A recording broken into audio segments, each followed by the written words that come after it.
Антропологията изучава човечеството във всички негови аспекти. От еволюцията ни като вид, през отношенията ни с материалния свят, до невероятната пъстрота на социалните практики. Тя е наука както за традициите, така и за актуалностите. Антропологията е глобална дисциплина, при която хуманитарните, социалните и естествените науки се срещат.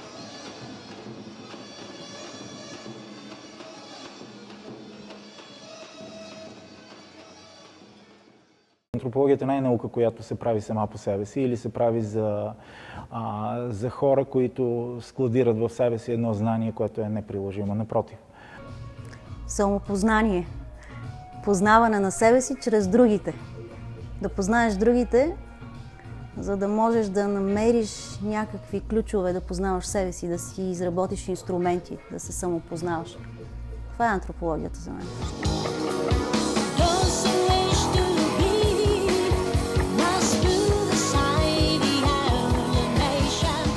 Защо да учим антропология?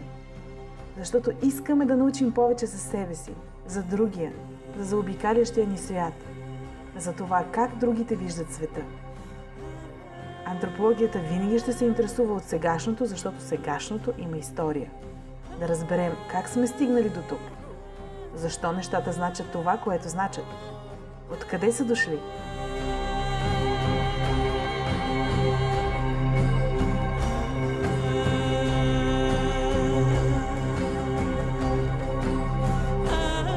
Защо избра да учиш антропология? Защото не се познавам. Търся се. Смятам, че мога да се намеря през антропологията. Търся начини да познавам всичко, което се случва около мен, всичко, което се случва с всички. И антропологията дава някаква възможност да се научиш да толерираш другите, да се научиш да ги приемаш такива, каквито са, когато ги опознаеш, когато ги разбираш. Антропологията е начин да разбираш света. Всичко започна всъщност в първи курс, преди първи курс, когато ме приеха българска филология, аз реших да остана в тази бакалавърска програма. Първоначално с идеята за прехвърляне, но в първи курс още както часовете по антропология, така и часовете по детско-юношеска литература доведоха до това, за да реша, че това е моето място, тук е моето място и покрай приказките всъщност се насочих към антропологията. Магистърската програма е съобразена с изискванията за висше образование, определящи втората степен на образователна подготовка, а курсовете отразяват традициите и съвременните тенденции в съответните дисциплинарни полета. Програмата по антропология общо взето е на два модула. Едната група дисциплини, първия модул са задължителните, а другите са избираеми дисциплини.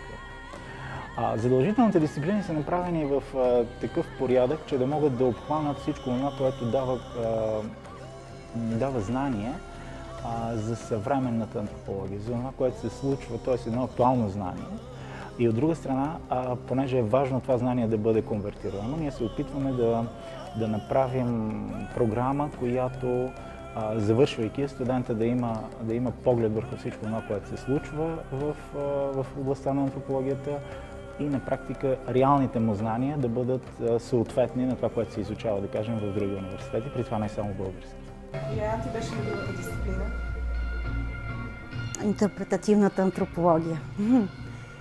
Там беше яйцето на всичко, там беше цялото. Кой я води? Николай Папочиев. Няколко курса бяха много интересни за мен. Единия беше на професор Валери Стефанов. Цветовете в петокнижие, който пък се водеше от професор Мония Омалек. Друг интересен курс беше на професор Милена Кирова, антропология на библейския свят. Задължителните курсове са основополагащия по увод в интерпретативната антропология, историческа антропология, лингвистична антропология. Имаме курс пространства и култури, курс върху локалните градски култури. Имаме литературна антропология, един интересен курс като социални изследвания на пола в литературно-критически контекст, антропология на библейския свят, антропология на смеха, антропология на града и още един, който е младежките субкултури в изкуството на 20 век.